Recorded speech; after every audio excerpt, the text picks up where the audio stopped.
আমরা চলে এলাম এখন বিষ্ণুপুর বাস স্ট্যান্ডে নেমে গেছি। তো এরপর বিষ্ণুপুর বাস স্ট্যান্ড থেকে খানিকটা যেতে হবে।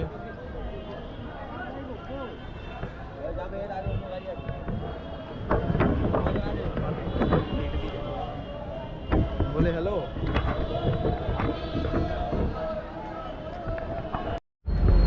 তো চলো, বিষ্ণুপুর থেকে গাড়ি স্টার্ট হয়ে গেছে, আমরা সিটে বসে গেছি। তো এরপর যাব আমরা কতুলপুর দিকে।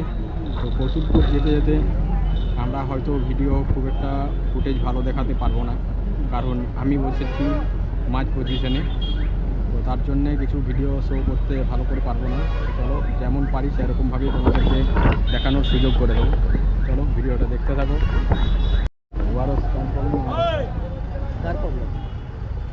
তো চলো, এরপর আমরা বিষ্ণুপুর থেকে পার হয়ে যাচ্ছি।